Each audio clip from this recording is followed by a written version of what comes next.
Let's stay on UK politics. There's so much happening, so many moving parts. Opposition leader Kemi Badenoch has accused Nigel Farage of faking a surge in Reform members. Nigel Farage claims Reform has surpassed the number of Conservative. Seismic changes are happening in the United Kingdom's politics, something we have not seen for decades.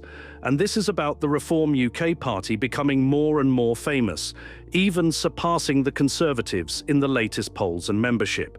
There have been reports saying that Conservatives and Labour members are going to Nigel Farage's party, and this is creating an atmosphere of jealousy. I am about the institution of the Conservative Party.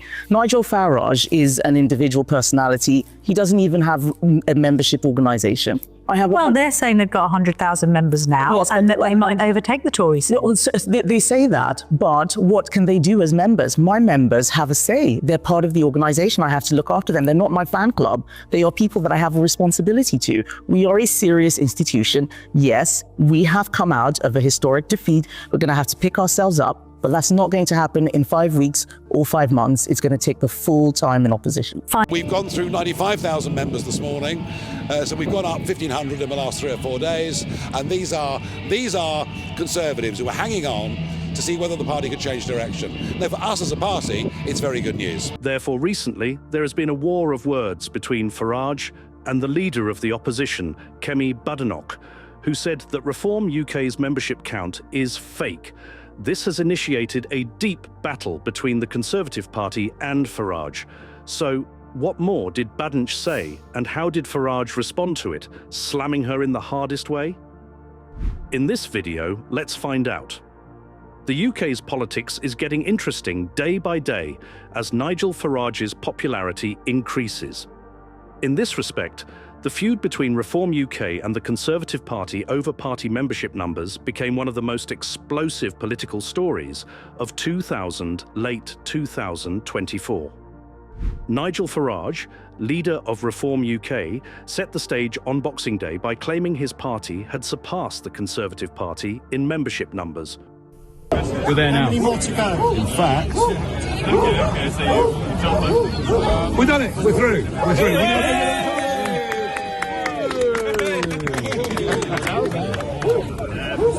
How about that? The official opposition.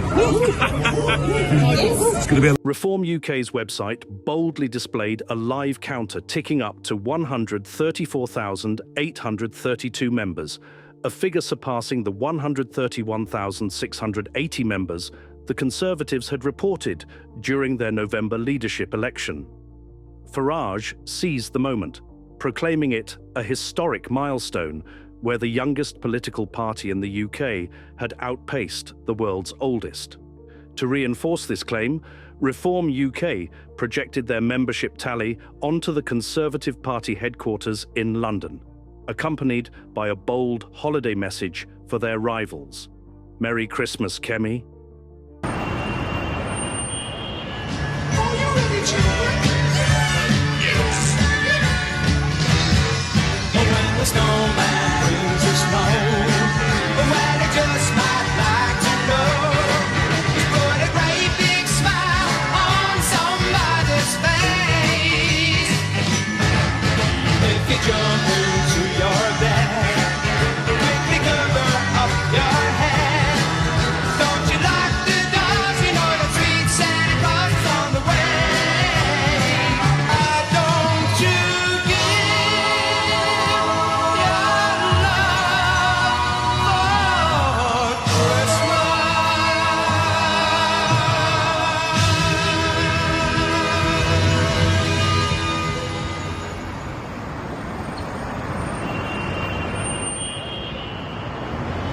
The dramatic nature of Reform UK's announcement was no coincidence.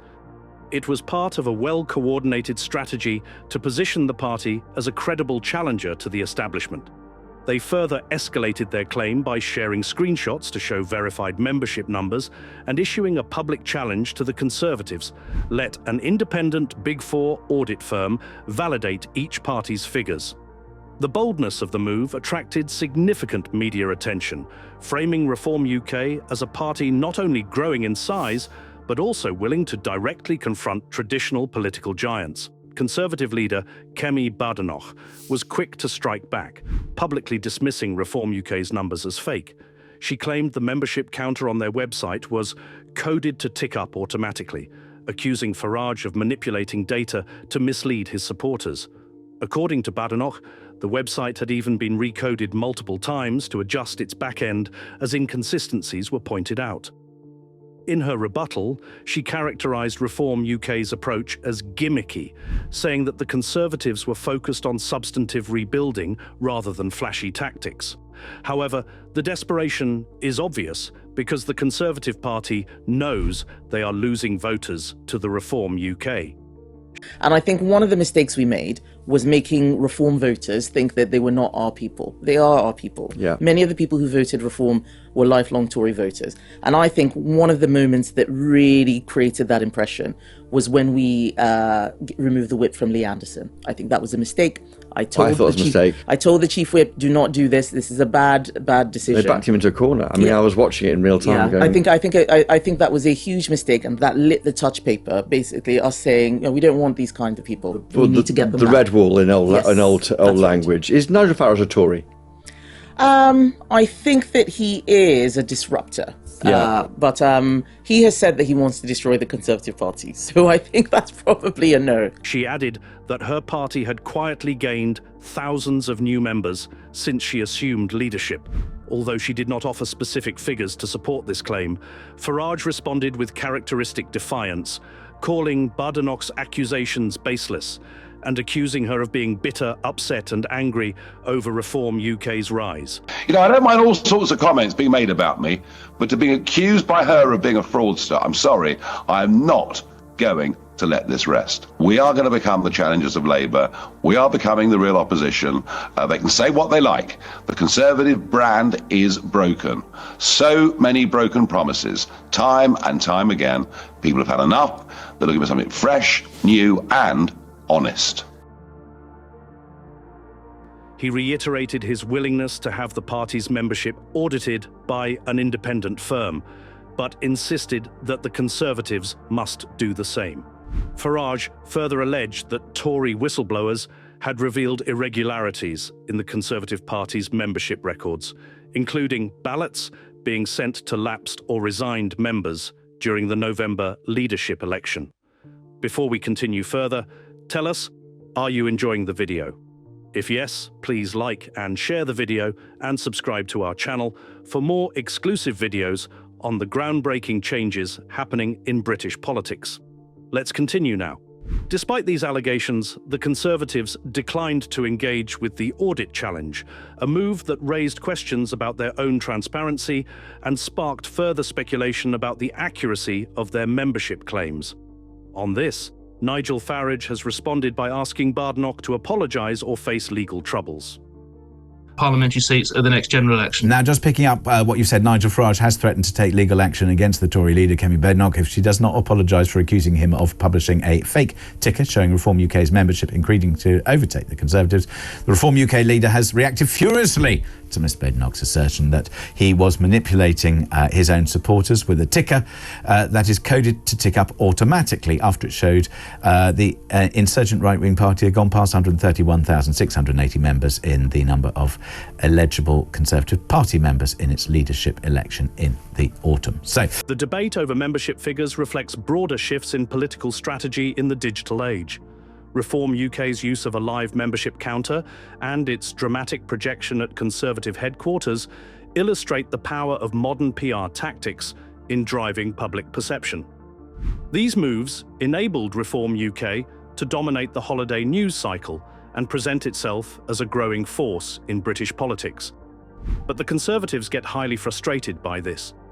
That's because of Reform UK's growing influence, as well as Conservatives' own declining appeal to the public. You know what? This doesn't surprise me whatsoever. I think for many people, they were so fed up with the way the Conservative Party performed, especially like the last government, which I think is why a lot of people voted for Labour. But then I think they've been abysmally disappointed with what's actually been delivered by them. That, you know, made promises, they've broken them, and people are fed up. And I think for, you know, reform, they see the reform in the party and Nigel Farage as potentially paving a new way. I have so much respect as well for Rupert Lowe. Everything that he's posting, that he's talking about right now is absolutely spot on and really resonates with people, which I don't think Labour is quite achieving. So I think for many people who were Conservative supporters, they're seeing reform as potentially being that, you know, paving the way and actually standing for Conservative value. However, critics have questioned the authenticity of such strategies, warning that reliance on digital gimmicks risks undermining public trust if allegations of manipulation prove accurate. Badenoch capitalized on these criticisms, arguing that Farage's approach relied on smoke and mirrors rather than genuine political engagement. She also accused Reform UK of borrowing tactics from the Tony Blair, Alastair Campbell spin book, positioning the party as insincere despite its anti-establishment rhetoric. However, analysts are also criticising Badenoch for being so sensitive about Reform UK's membership increase. You take any Tory MP and you ask about Kemi Badenoch and you get one of two responses. The first response, brilliant, you know, scorchingly clever woman, very, very tough, very brave, just what we need. And the other response you get just as much is, she was so rude to me in the tea room, I will never look at her again. You know, and that is her problem. It's a temperamental thing. And I think being a leader is a question of temperament. And you come under huge pressure. And I just think for all her cleverness and her sharpness and her ability to debate and her ability to explain herself philosophically, which I think she did quite well in her campaign launch, I think she is temperamentally too brittle, too quick to take offence to be an effective leader. I think if they give it to her, they will regret it. The Conservative Party's membership has been steadily declining in recent years, dropping from 172,000 in 2022 to 131,680 in 2024. This trend reflects waning grassroots enthusiasm, a factor that could have significant long-term implications for the party's ability to mobilise voters. Meanwhile, Reform UK's rise mirrors the emergence of populist movements across Europe and North America, which have gained traction by presenting themselves as alternatives to traditional political establishments. By appealing to voters disillusioned with both Labour and the Conservatives, Reform UK has positioned itself as a disruptor. How much do you think you can raise?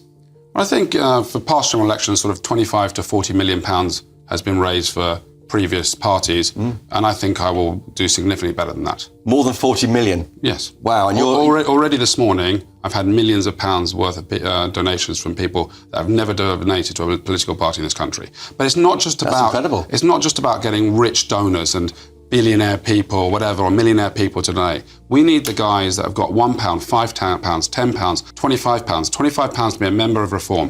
Reform has 100,000 members now. The Tories have 130,000 members. I'm sure in the next 6 months, Reform will go past the Tory membership. And that will be a game changer in this country. And once they start winning some of these local elections and these by-elections, it's going to be a complete game changer. My only job is raising the funds to do it properly. For the Conservatives, the membership row has exposed internal vulnerabilities and highlighted the challenges of maintaining relevance in a shifting political environment. Declining membership figures coupled with allegations of poor management reflect broader issues within the party. Critics argue that Badenoch's leadership, while steady, lacks the bold reforms needed to energise the Conservative base. If she had been highly active, there would have been more chances of her attracting the disillusioned voters of the Labour Party. However, now, those voters would go to the Reform UK. Reform, they're up there, all on about 20-odd percentage points in the opinion polls. And all of that is because people are fed up with Labour and Conservatives in government. Interestingly, instead of strengthening its position, the Labour Party is focused on framing Reform UK as a spoiler, warning that a vote for Farage's party could hand victories to Labour. While this strategy might resonate with some voters, it shows the Conservatives' reliance on defensive messaging rather than proactive solutions. The primary reason. But Kemi Badenoch made a point yesterday when she was interviewed by Amal Rajan, saying that it's easy to be seduced by reform. I'm paraphrasing what she was saying, but it's easy to be seduced by reform because they throw out these sound bites and throw out policies that aren't particularly thought through, in her words, and she wants to be far more considered with what she comes up with. But of course, the big issue with that is that Reform are getting all the headlines and filling that policy vacuum that the Conservatives aren't filling at the moment. But I guess the question from that is it all just sound bites and bluster? And when it comes down to it, Reform don't actually have much else. They don't have firm, solid, thought-through policies. The problem that Kemi Badenoch's got is that the Conservatives have lied to the electorate for the last decade or more.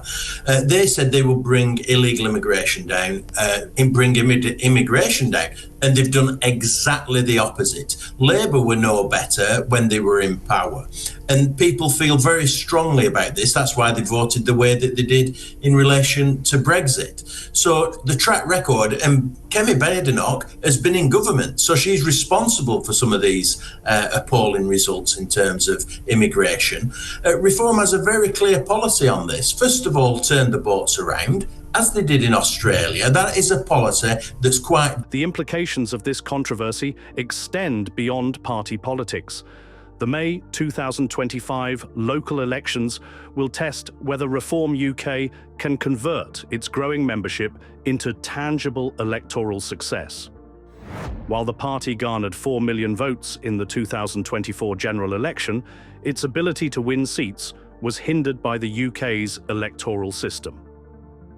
As Labour's popularity slips and both the Conservatives and Reform UK vie for right-wing voters, the general election landscape is likely to become even more fragmented.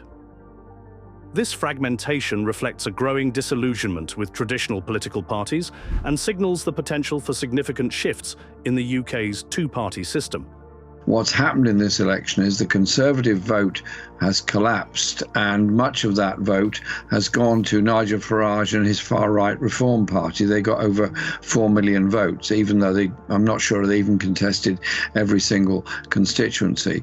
And so, whilst Labour has this huge parliamentary majority, their national share of the vote was only around a third of all votes cast. It's a very low mandate for a government to govern. And in fact, I think it's the lowest mandate any government has ever had in Britain. So they need to be cautious about that. The Labour vote went down in many constituencies, particularly in urban areas, largely because of the stance on Palestine and Gaza, but also because they don't think the Labour economic offer really meets the needs of the time. So there are some huge issues going on here. What do you think? Is the Reform UK membership count fake? Or is Farage's party really overtaking the Conservative Party and Badenoch is nervous? In the comment section right below, share your thoughts on whether Reform UK's increasing popularity will convert into a historic win in the next general election.